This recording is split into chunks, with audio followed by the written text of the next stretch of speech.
A token naan ती मौरी कहाँबाट आयो होला नि मेरी आमै अहिले धेरै त बनाउन सकेन बास्ना आइरहेको थियो ओ माई गड यहाँ मौरीको मोहको बास्नासँगै यहाँ नासो पनि आएको खै ओहो के को उपलक्ष्यमा हो यो त्यसै घर जाने खुसीमा होला हैन के हो त के हो त त्यसै न बनाए त्यसै ए मौरी हेर्नु न मौरी भोलि पर्छ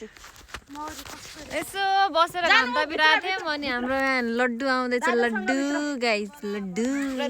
लड्डु थोरै थोरै बनाए कति धेरै आयो खै ल्याउ वाह लड्डु छिमेकीले दिएको लड्डु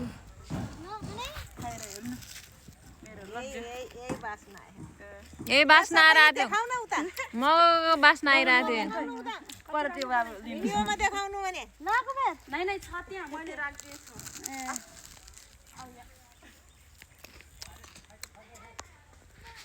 घरमा बसेपछि यस्तै दिउँसो यहाँनिर आयो छिमेकीसँग बस्यो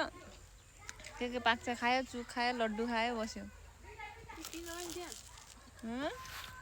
मेरो मौरी आएर